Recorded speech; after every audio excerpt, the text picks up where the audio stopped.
Financial independence और financial freedom में बड़ा फर्क है। आपका बच्चा जॉब करना शुरू कर देता है, you call him that he has become financial independent. ऐसे ही है ना कि मेरा पुत्र जौन साहब अब वो जॉब कर रहा है तो ही financial independent. But financial independence ये और फ्रीडम में फर्क है। Freedom is something else, financial freedom that you don't worry about money, that is freedom. It's not about that you have secured your job. So securing a job means that you have become financially independent, that you can take care of your expenses yourself without the help, without any external help. But the financial freedom is a much bigger word. It says you don't worry about it. अब आप मुझे बताएं when you don't worry about something, what level you need to be at? आप किस level पे होंगे कि you don't worry? So ये है फाइनेंशियल फ्रीडम जिसके लिए आज हम इधर हैं। So it's not about something which you can achieve in 1 year or 2 years, but my job is to tell you that it is very much possible and what exactly has happened or went wrong with you. The mere fact that they have changed your psychology. देखें, you enslave a man. आपको पता है ये slavery का concept Quran में भी है, तमाम मज़ाहिब में है। तो ये स्लेवरी खत्म थोड़ी हुई है। बनी इसराइल क्या करते थे, कुरान क्या कहता है, सूरह कसस में क्या जिक्र है? तो यही तो आज हो रहा है, बंदों को वो मार देते, लड़कों को मार देते और उनको स्लेवरी किसे कहते हैं? बस काम करते रहो, पैसे मिलते रहेंगे, रोटी का कपड़ा मकान मिलता रहे। तो आज मुझे बताएं व्हाट हैज चेंज्ड? हम I was asking you question. काम करते रहे, रोटी कपड़ा मकान मिलता रहे, नथिंग हैज चेंज्ड। इसीलिए कहते हैं कुरान पाक के जो लॉज हैं वो आप समझते हैं कि ये तो हो जी, छठो जी, ये बनी इसराइल का किस्सा। और खुदाया, अगर ये बनी इसराइल का सिर्फ किस्सा था तो why we would like to read Quran in 21st century? Through that story Allah is telling you something. एक आदमी जो फाइनेंशियली फ्री नहीं है, you can never be independent, you can never be autonomous, you can never be able to take your unbiased decisions. The one who controls the money controls you. Let's be very honest. और आप आजादी के नारे लगाते हैं कि मैं आजाद हूं इसलिए कि मैं फिर बैठ के रात को खाना खा सकता। यू कॉल इट आजादी? Oh my dear, this is exactly what slavery is. They feed you to feed their system. वो आपको तनख्वाह देते हैं इसलिए कि आप वो तनख्वाह सारी कमाई उसी सिस्टम में वापस डाल दें। यही तो सिस्टम चलता है। You do something else. You say कि I refuse to be a part of this system, then they have a trouble. फिर प्रॉब्लम है, फिर वो आपको ऊपर नहीं आने दें। So you have to understand, what exactly has been happening. वो कहते हैं ना, इनको इन्हीं की जुबान में या इन्हीं की तलवार से समझाओ। जो उन्होंने आपके खिलाफ हथियार खड़े किए हैं, आज के दौर में भी जो लोग उससे निकल रहे हैं वो उन्हीं हथियारों को यूज करके ही निकल रहे हैं। आपने अपने दुश्मन को फतह करना है तो उसी हथियार से फतह करना पड़ेगा जो हथियार वो आपके खिलाफ यूज कर रहे हैं। As you have to be smarter than your enemy. So देखिए, the best thing money can buy, let's not forget, it's not about your car, it's not about a house. The best thing money can ever buy is freedom. दुनिया का सबसे freedom to choose my time, freedom to spend my time. ये Europe में और बड़ी बड़ी economies में क्या हुआ है? They have taken away your freedom. आपके घर में मेहमान आ जाएं, you are not free to choose how would you like to spend, you would like to stay awake all night long just being with your old friends. सुबह job पे जाना है, जॉब आपका बिल पे करती है, गाड़ी के पैसे किस जाती है? माँ बाप जो उनसे मर रहे हैं, आप उन्हें कहते हैं कि जी इनको मैं पैसे दे के ओल्ड होम में छोड़ आता हूँ, आई एम सॉरी, मैंने अफोर्ड नहीं कर सकता माँ बाप के साथ बैठना। तो फाइनेंशियल फ्रीडम के बगैर किसी, आप समझते हैं आप आजाद हैं? आपके ख्याल में पाकिस्तान आजाद है? $1 अरब के पीछे नाक की लकीरें निकलवा दी उन्होंने। 1 अरब की क्या औकात है? कभी सोचा आप? और पाकिस्तान का डायलेमा क्या है? वही है जो आपका है, that you have not learned how to live within your means.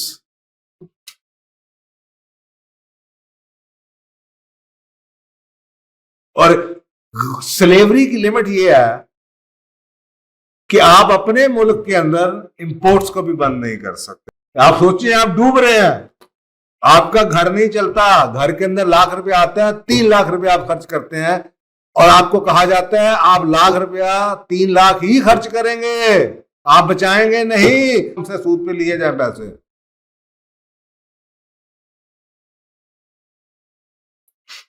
सो इसको क्या कहते हैं? इसे कहते हैं फ्यूचर। फ्यूचर भी आपका अनस्लेव्ड है, आपकी नस्लें भी अनस्लेव्ड है। और आपको पता है कि जो, अब ये पुरानी बातें हैं लेकिन ये इकोनॉमिक्स की बेस है। जब एग्री इकोनॉमी होती थी ना,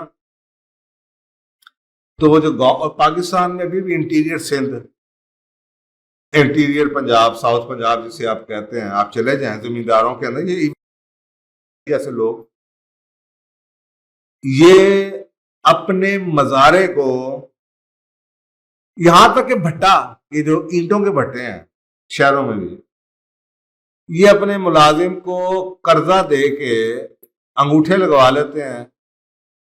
उसको ये नहीं इजाजत कि वो जॉब छोड़ के किसी और जॉब से कर्जा वापस कर दे, उसने यही जॉब सारी जिंदगी करनी है जिससे वो कर्जा उतरना नहीं। So they are forced to stay in the system. भागेंगे नहीं आप। आपको हम पैसे इसलिए नहीं देते कि आप ये कहें मैं तो घर बैठूंगा, मैं तो अपना काम करूंगा, मैं तो घर में जनाब तंदूर पे रोटी खाऊंगा। नहीं, आप मैकडॉनल्ड्स में खाना खिलाएंगे हम आपको, लेकिन आप रहेंगे हमारे साथ। We give you the money but you spend it our way. तो पाकिस्तान के साथ भी यही हालात है।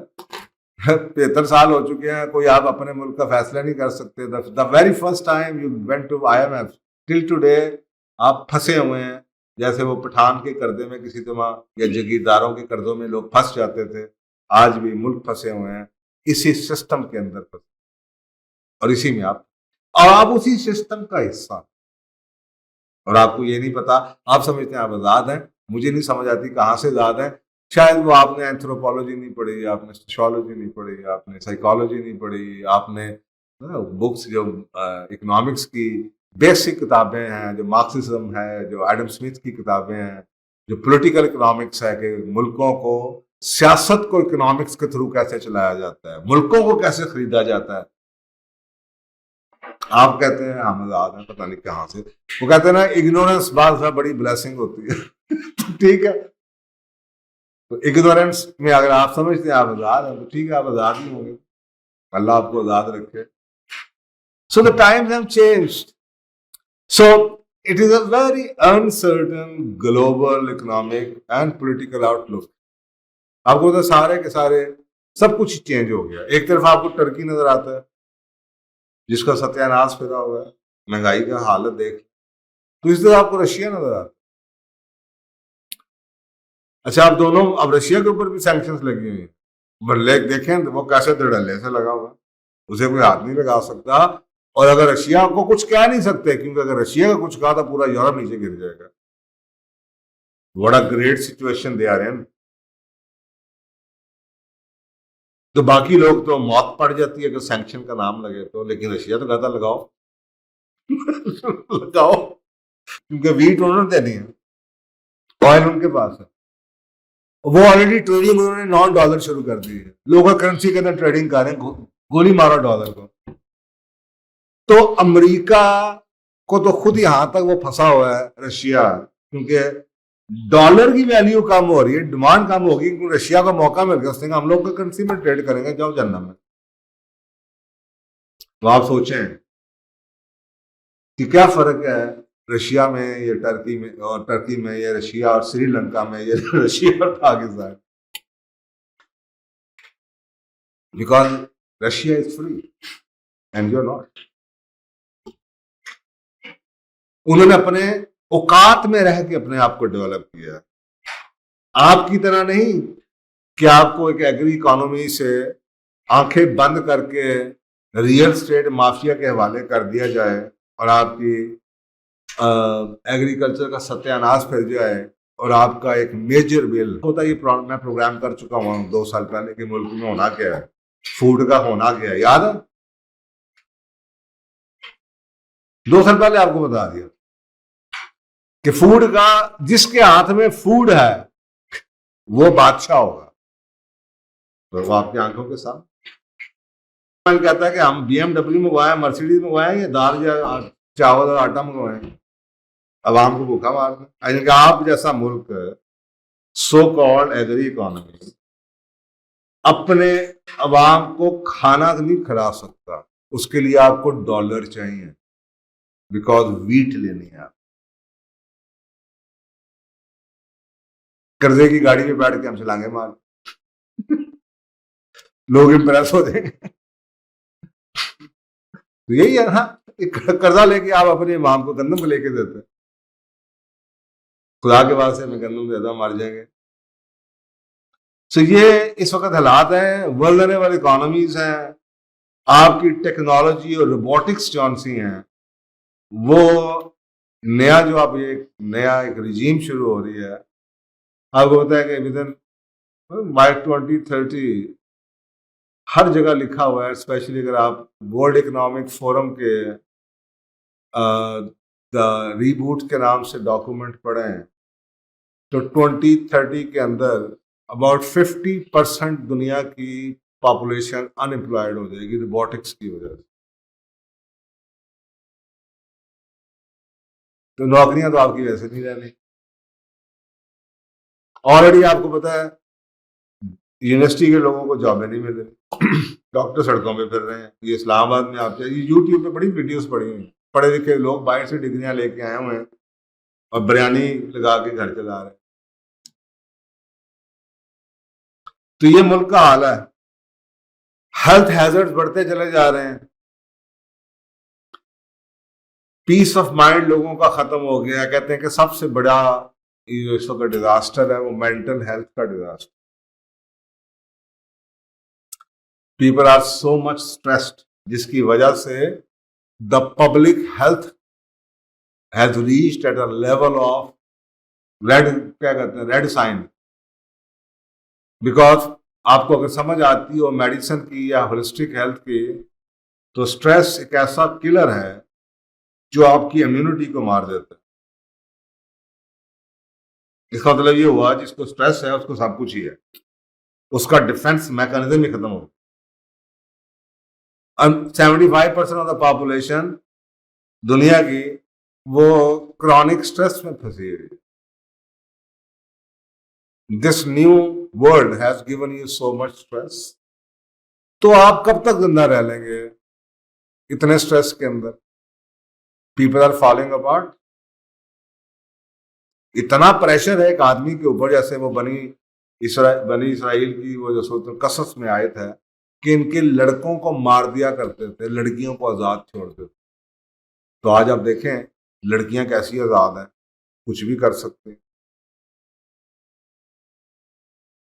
वो उस काम पे लड़के को 50,000 नहीं मिलता, लड़की को 1.5 लाख देने को तैयार है, 2 लाख देने। और लड़के जो उनसे जो बनाए ही अचीवमेंट के लिए गए हैं, ख्वातीन, अब ये फिर पिछली और चल पड़ेगी। मुझे अब 1990 के 92 के प्रोग्राम याद आ जाएंगे जिसमें मैंने आदम और हव्वा की स्टोरी पे साइंटिफिक आप लोगों को एक तरीका बताया था कि जो आदम की पसली से हव्वा को क्यों कुरान कहता है क्यों तैयार किया है, पसली की यहां से आ गई। कुरान कहते हैं आदम को मैंने मिट्टी से पैदा किया, लेकिन हव्वा को मैंने आदम की पसली से पैदा। ये क्या कहानी है भाई? तो साइकोलॉजी इसका जवाब देती है, जेंडर साइकोलॉजी इसका जवाब देती है। औरतों की सबसे बड़ी नीड जौन सी है वो रिलेशनशिप।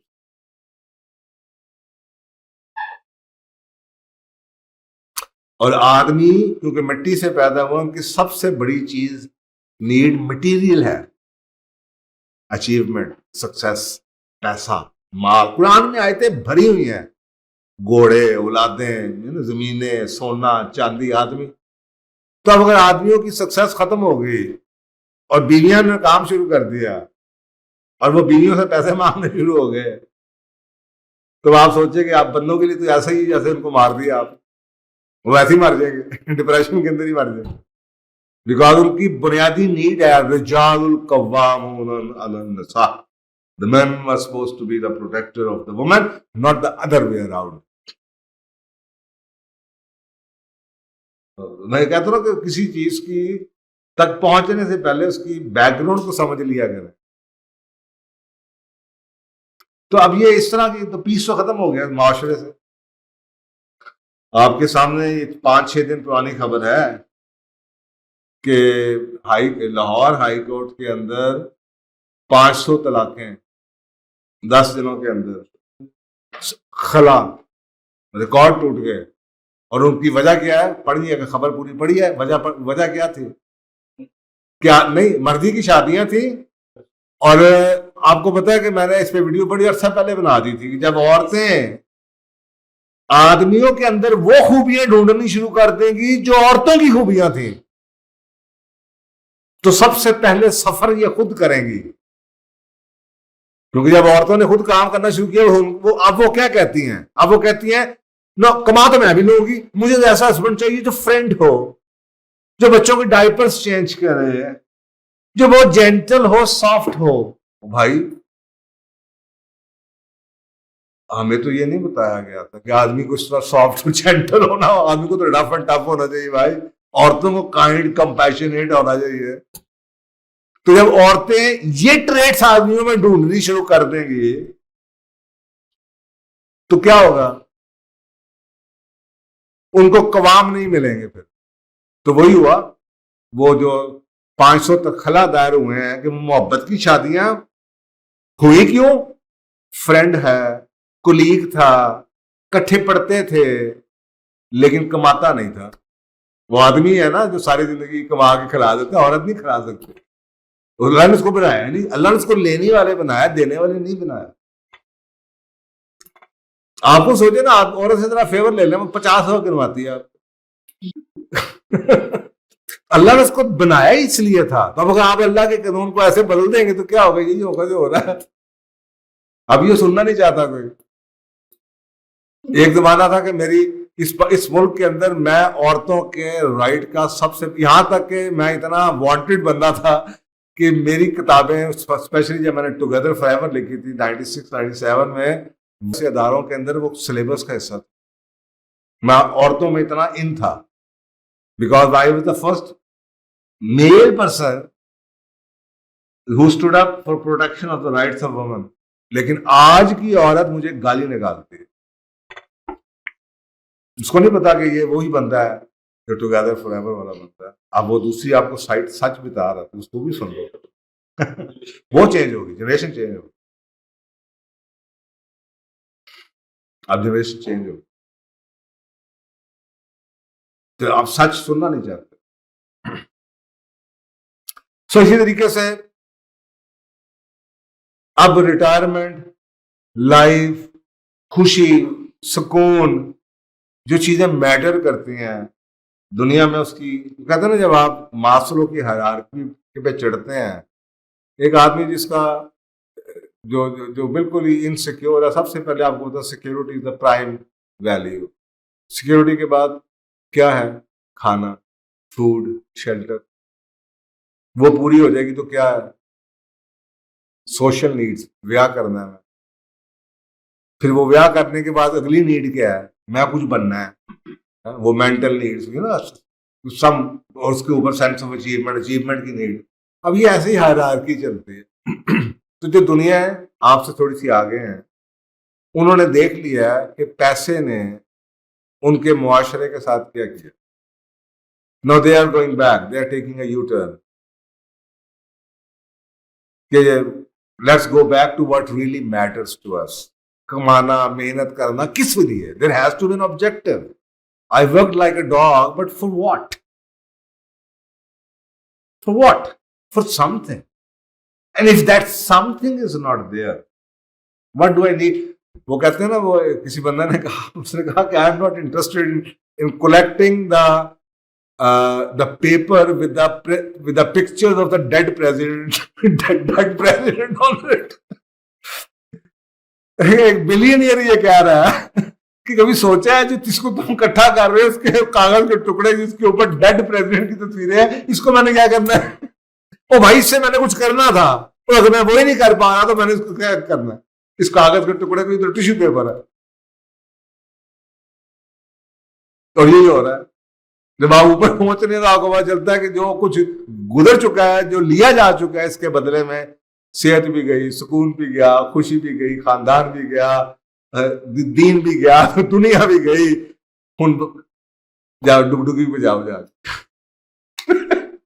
आप ऊपर बैठ के डुगडुगी पे जाओ और किसी कुत्ते बिल्ले को अपने मरते विरासत दे देना. यही करते ना अमरीकी. हमसाया को दे दी, जो उस वक्त पास मौजूद था उसको पकड़ा दिया, जिसने आखिरी 10 दिनों में ख्याल किया, नर्स को पकड़ा गए पैसे अपने.